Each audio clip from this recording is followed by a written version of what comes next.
Welcome to the Rochester Rising podcast, where we amplify the stories of entrepreneurs in Rochester, Minnesota.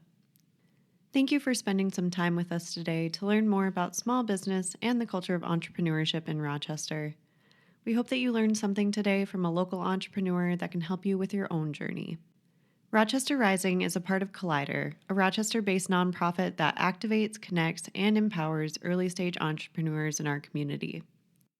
You can learn more about Collider and how our organization can help accelerate and assist your journey at collider.mn. Today on the podcast, we chat with Nashauna Johnson Lenoir about her nonprofit organization Journie, which helps provide life skills, personal development, mentorship, and community to at-risk teens. Let's get started.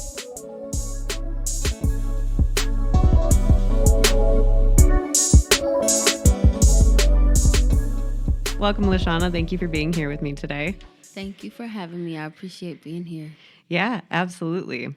Well, before we launch into the organization side of things, tell me a little bit about you. What are some of your hobbies and interests outside of work? It seems like I'm forever working, so that's easy. Just sleep. Spending time with my kids and my family and sleeping. I do a lot of just researching history in my free time. I just have a thing for world history and nature, so that's kind of like my thing. So Sweet. That's awesome. And I like to read. Yeah, great. Have you been reading anything good lately? I've been reading on the Akashic Records. Akashic, I might be saying that word wrong, but Akashic Records. Okay. Just kind of reading into that, and it's pretty interesting. So that's the latest read at the moment. Sweet. Well, what brought you to the Rochester area, and what kind of keeps you here? Well, what brought me to Rochester originally was I'm a Chicago native. Sure. And I came to Rochester in the early parts of 2012. And around that time, the violence in Chicago was getting to be like really, really crazy at that time. And I came to Rochester to get my kids into a safer environment and into public schools because my children were attending Catholic school. And me and my mom were paying for it together, and my mom retired. And I did not want to put my kids in public school in Chicago. Sure. So I came to visit my family. I have a dad and a couple of uncles and aunts here. And so we came to Rochester to visit, and I just remember how quiet it was. I didn't hear police sirens and ambulance. And so it was just a sense of peace for my mental health. So that's kind of the beginning of the journey. Yeah, absolutely. Is there something about the Rochester community that made you want to start an organization here? Absolutely. When I first got here, I noticed that there was a lack of Black culture here in Rochester, especially with the teenage Black youth and other youth of color. I didn't see very many leaders of color who were passing down some of those traditional or cultural ways of connecting with youth through performance or through music or through dance or through food, or none of the cultural traditions from the Black community. I didn't see much of it. So that's what inspired me to really try to reach the youth and teach them a bit about our culture, and hope that will help influence them to become leaders themselves. Yeah, absolutely. Has Rochester as a city or community presented any unique challenges to starting or opening your organization? Yes. The earlier parts, because Journie's been around for about 10 years now. Oh, and awesome. We just celebrated our 10 years of service celebration. That's so exciting. In September. And I remember that we had a really hard problem with just finding someone to show us the way to do a nonprofit, or because I was doing fundraisers and things like that with young people, and then we'd raise funds, we'd make money, but then the first person that connected with me, it was because I had gotten in trouble because I had raised some funds that was over $500. Oh, sure. And I was told, you can't do that. You have to be a registered nonprofit organization in order to raise funds within the community. And so that's kind of what led me into becoming fiscally sponsored, because we were raising money to work with youth. And so I remember not having any mentors within the nonprofit community until I ran into the Diversity Council, Dee Sable at Diversity Council. And Dee kind of showed me the way from there. And they became our fiscal sponsors, and I learned a lot. But the challenges that we faced were not having the proper resources to raise funds, no one to show us how it can be done, no one to help us to make the connections. So the first 5-6 years were really, really hard, just kind of figuring it out on my own. Right. And from there, I made a lot of noise. I'm kind of the type where I get in a lot of good trouble, but I believe that a lot of the good trouble that I got in the early parts of piecing together the Journie program is what kind of led the way and set the groundwork for a lot of the work that's being done now. Sure. As far as the involvement with, nonprofit organizations and people of color, and making sure that they're making those connections.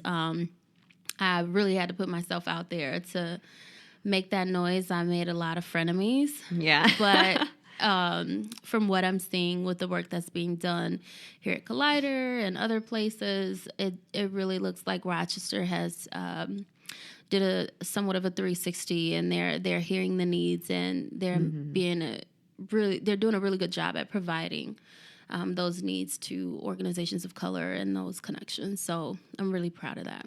Yeah, absolutely. That's wonderful. What's kind of your background in work or education? And was there something in that kind of led you to this point?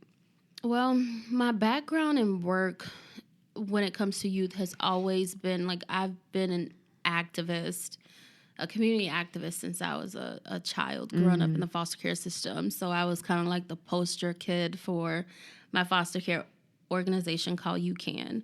Sure. So I used to go to different high schools and talk to young students. I was a part of a program called Hands Without Guns. This was when Chicago had first started getting out of control with the violence. Sure. So I used to speak at different high schools, and I was in 6th and 7th grade. I've always been outspoken. They called me Martin Luther King's daughter in high school. It was so embarrassing. But I've always been in activism. I created an award called the YLA Award with my foster care agency called You Can when I was 11. Wow. And today is their flagship award, and it sends 5 or so young people in their program to college each year. That's very, very cool. So my background has always been in foster care, working with youth. I did a bit of security work and worked in the medical field a little bit. I went to school for CNA, phlebotomy. Sure. But then, I was on a path to become a phlebotomist, and then I wanted to be a judge, and then I started a talk show. And so I did a little bit of work in the music and entertainment business, working with up-and-coming rap artists. Very cool. Not just rap artists, but R&B, rap, hip-hop. And I love music. So that's how we did a lot of our fundraising with Journie, just having different events, and people would come to party. We always wanted to create a safe space for young people to be able to party, enjoy their friends in a safe environment. So we put on events at the Male Civic Center, Jersey Joe's, in the parks, all different places. And it was always performing artists, local performing artists. We wanted to also give them a platform for their music and their art. So in exchange, for our platform and our audience, they'd get headshots. And so I've done entertainment for a while because I love music, but I've been to school, never got a college degree. So all of my skills are just from learn and lived experience. Yeah. So I mean, it's the most valuable thing is experience. And it seems to be a common thread with people with a very entrepreneurial mindset is that they're very multi-talented and have a lot of experience-based knowledge, which is awesome. So what kind of started your passion for assisting young people and what led you to launch your nonprofit? my passion for wanting to help young people came from me having such a traumatic childhood. Sure. And that traumatic childhood made my adult life, my earlier years of adult life, a major struggle. And somewhere around my 21st, 22nd birthday, I just realized I had hit rock bottom. And I just sat back and thought about, what if I had done this different? What if I had done that different? Well, what if someone would have just taught me or told me that if I had done this, that this would happen? And I felt like I did not have the right influences in my life. And I just decided that there's a lot of young people that are making some really big mistakes and they don't realize how much it's going to impact their life when they get older. Sure. And growing up, I was born in the 80s. So talking about adult issues were forbidden around kids. We were told to always stay in our place. So everything that we learned was through experience and never taught. So I said, I want to change that narrative. I want to give them the tools, the resources, the real spill, the bigger picture. Like, this is what it looks like to be a teen parent. This is what incarceration looks like, and this is how it's going to affect your life. The results of bullying and fighting is going to cause you to have a battery on your background. This is what a background is. You know, doing drugs, this is how it affects your memory. This is how it affects your body. These are the long-term effects. Unprotected sex, this is what it does, you know. And so giving them that information versus just saying, hey, don't do that. Right. You know, it's like, nobody wants to hear that as a teenager. Don't do that. Well, why? You know, it was always why. So if you just tell me why I shouldn't do it, then maybe I would listen. So I figure, you know, most parents or teachers or, you know, individuals that are fortunate enough to be in front of these young people every day, they don't really have that time to sit and go into depth about the why. So I wanted Journie to be an after-school program or a weekend program that would take the time and give them that why within that 8-week time frame. What were some of the challenges or barriers you faced while first getting started with Journie? No doubt financial issues were a big part. We'd raise the funds, but I spent a lot of money over the years out of my own pocket to make sure that the kids could eat. Transportation, getting them to and from going from a really small car to making 3 and 4 trips to pick up kids, myself and maybe a friend that was helping me out, to purchasing a bigger truck so that I can fit more kids. Sure. So I got a 8-passenger car and I make 2 trips so that fit 16 kids. Sure. And then feeding them, I'd feed them out of my own pocket as well, or sometimes I didn't have food to feed them, so that was like an issue. So definitely not having the proper finances to be able to obtain the material that I needed in order to do the different activities that we wanted to do, not being able to really take the youth different places to show them different things, not having the financial resources to pay speakers to come in. Sure. Not having a secured facility or a space to like have a home office or just a place to meet with youth in general. Sure. And the earlier parts of the Journie program, collaboration was like a huge barrier. first you've got to show that the program works, and it took us years of doing it to show the results that it worked. And then once you can show that it works, it's like, okay, will you work with us? Can we use your space? Can you give us a grant? I'm not college educated, but I just spent $300 on a grant writer. Can you approve my grant? So I've had a lot of doors closed on me, a lot of no's, but I've also had a whole lot of yeses, and I've also had a whole lot of help within the community. We went from not having food to just being downtown to perform at U of M, and we were leaving, and I stopped at Pascal's to get a business card to ask about sponsorship for food, and they literally invited us in and fed all the kids. That's amazing. Yeah, wow, that's great. And one of my photographers who volunteers, she just, and I really hate that I can't think of her. I want to plug her right now, but I can't think. But if you go on the Journie page, she tagged us. She's awesome. She used to work at the steakhouse on the south end of town. Okay. But anyways, she's a photographer in the evening, and she's like, I'll do your photography for free. That's awesome. And cool. She's like, my job, I work as a waiter here, and she would donate gift cards from her Outback Steakhouse. Oh, sure. Yeah. So yeah, 5'11", 5'07", 5'11" photography. But anyways, yeah, it's been some great people within the community who really support us, and we appreciate them for that. Yeah, absolutely. Did you ever feel that being a female entrepreneur made it harder to start your organization? No, I don't think being a female entrepreneur. I think being a Black entrepreneur, definitely made it harder.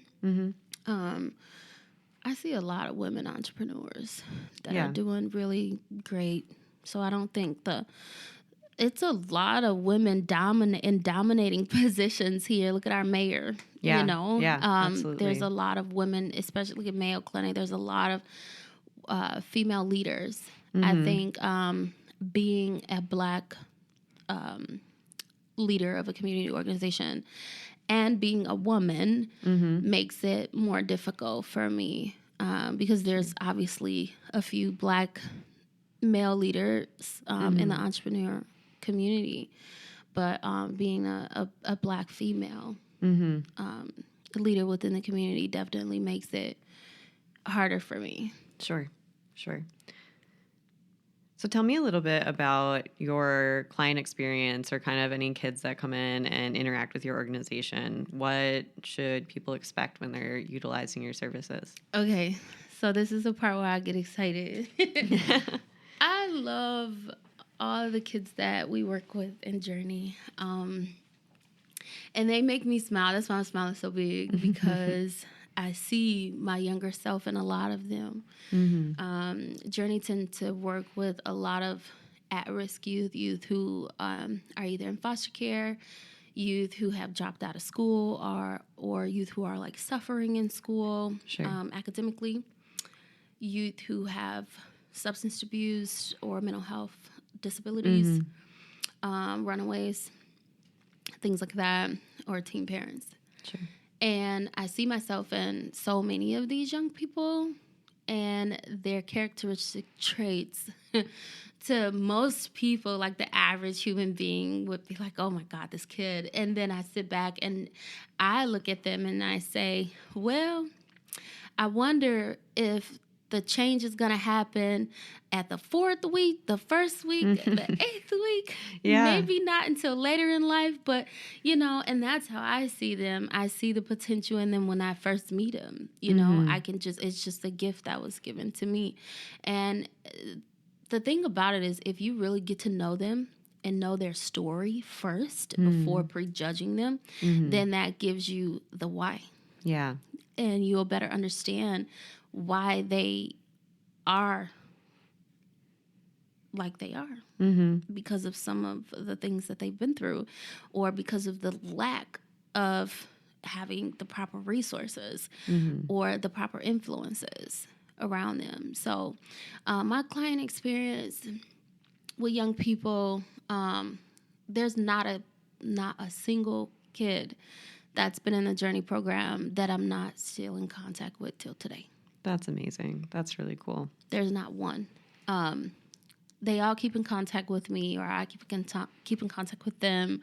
And that's the great thing about the Journey program. Once you're a part of Journey, you're always a part of Journey. You can always reach back for different resources. And the hope is that once we grow our organization, we can have our membership coordinator to be able to keep tabs on the youth and be able to track their improvement and be able to continue to provide those different supports for them, because they oftentimes work with like outside organizations or community programs where they need that additional person that know them to be able to advocate on their behalf. So we want to be that organization to do that for them. Yeah, absolutely.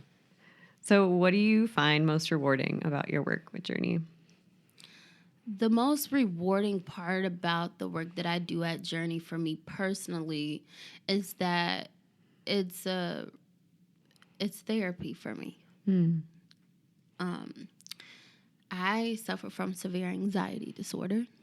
Okay. And through all of the trauma that I've gone through in my past, I found that advocating to young people and giving them, hearing their why and being able to help them and provide them with the help that I wasn't able to get, it brings me pleasure. You know, I don't do it for myself. I do it for them.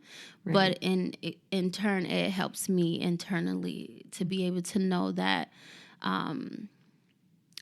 there are young people who are like me who are not being forgotten about. Sure. And that's what helps me, because growing up, I was forgotten about. You know, I didn't have a lot of what we're giving to kids. So that really helps me. So that's probably the most rewarding, is being able to grow through your passion internally. Yeah. And that's the awesome part for me. Absolutely. Do you have any big plans or dreams for the future for Journey? Oh, yeah, for sure. Rochester is a really small town, so oftentimes I do things with Journey, or I'll say it publicly and then I'll see someone else do it. Oh, sure.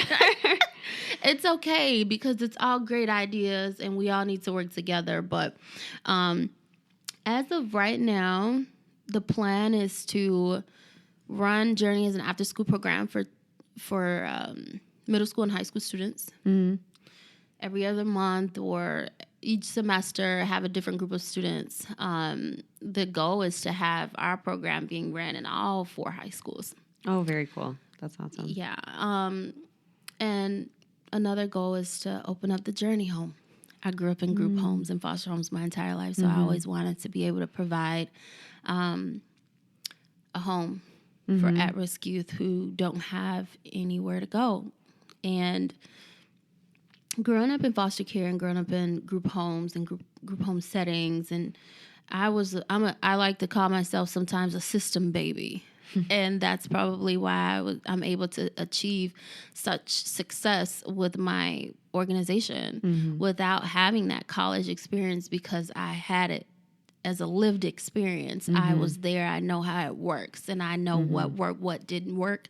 And so a lot of those systems that I came up through, I just put it together the way that I know would work. Yeah, absolutely. And so the Journey Home, I want to provide construction opportunities to young youth, high school students in my program.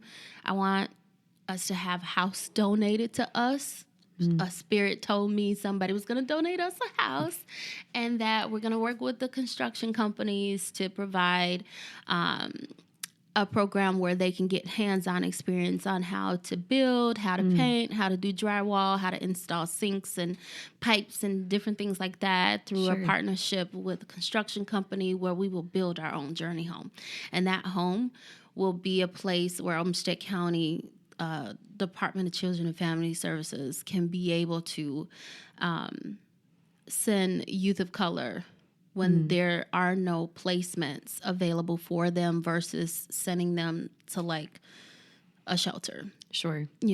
or a detention facility because there's no placement, or sending them outside of the county where there's another place with a lack of resources, which is not a better option for them. So the goal is to provide after school programming to our high schools, as well as provide shelter in a way that has a system set up where we're culturally competent and able to provide the services that they need so that it produces profitable outcomes. Yeah, absolutely. What is a piece of advice that you would give to someone considering starting their own business or nonprofit? Well, I don't know much about starting a business, but as far as starting a nonprofit organization, we're fiscally sponsored. And so Journie is a part of not only the high school graduation network with Crave to Career, but we're a part of the nonprofit consortium here in Rochester, where we meet regularly with other nonprofit community leaders. And I was just giving some advice there where I said, I'd advise people who want to start a nonprofit to get a fiscal sponsor first so that you can get on your feet and learn the business. Sure. Learn the community, build your resources, because trying to, a lot of nonprofit organizations of color fail because that's the first thing they do. They go file their EIN without realizing the paperwork that comes along with the taxes and just keeping up with all of that. And if you're a person that's mission driven, you want your focus to just be primarily on whatever the mission and the goal is of the organization. And you usually can't afford to hire a payroll person, a secretary, people to do your paperwork and stuff like that, your administrative work. So I'd say get a fiscal sponsor so that you know that someone else is handling your finances when it comes to auditing purposes, so that you don't get in any legal trouble until you learn the ropes and until you can build connections and resources throughout the community or wherever it is that you're running your organization. And once you have some experience in a few years under your belt and you feel like the next steps and you've built a solid business plan and you have those resources and connections in place, as well as your monetary or your budget, your financial budget in place, then you go at it. Sure. I mean, but dream big. If you feel like, you have the capacity and some people have all of those resources already prior to filing an EIN. So if that's the case for you, then, go for it. But for someone who just has this idea and this passion, and I would not suggest going out and grabbing an EIN. I'd find a fiscal sponsor who aligns with the goals of your organization and partner with them and learn from them and allow them to be your business mentor until you can learn the game. Yeah, great. Well, is there anything else you'd like to share with our listeners before we wrap up today? Yes, I'd just like to say thank you to the community of Rochester for embracing the Journey program and allowing us to be able to reach the youth that we've been able to reach over the past 10 years. Thank you to everyone who's ever sat in a meeting with me and has had to deal with my mental health instabilities at times where my professionalism can just, go left at times, and you still show me the same respect and, grace. I just appreciate those people. I appreciate everyone who's donated, opened doors for us, who has helped us in any way. I just want to say thank you very much. And even to those who haven't done anything but just simply acknowledged us, I want to say thank you. I'd like to say lastly We currently have a fundraiser. We have a GoFundMe right now. The goal is to raise $10,000 so that we can provide our 8 Steps to Promotion workshop to teenage youth here in Olmsted County starting this January. We have a lot of youth of color, especially African American teenagers who are failing horribly, in academics. And they really, really could benefit from having a program that they can connect with and people who they can connect with. So we're raising funds so that we can pay our team, have our resources, and do what we need to do to help the young people so that we can continue to serve the community. Yeah, absolutely. Well, I will be sure to link that GoFundMe in our show notes so people can easily access that. And follow us. Our social media is at I Am Journie with an I-E instead of an E-Y. We're also on Facebook, just under Journie. And we do have a new website. Okay, sweet. Shout out to my team over at Journie. We have 5 new volunteers who have been helping me out to keep this organization going. Without them, Journie wouldn't even be here today, so I just want to thank my team.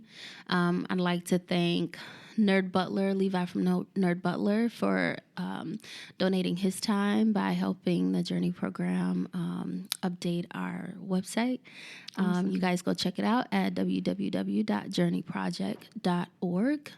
And that's all I've got. Thank you so much for having me today. Collider is awesome and has been a huge supporter of Journey from the beginning. So thank you. Well, thank you. It was great hearing your story.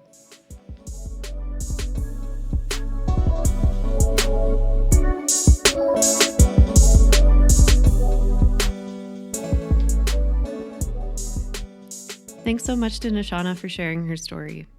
You can learn more about Journey by clicking the link in our show notes.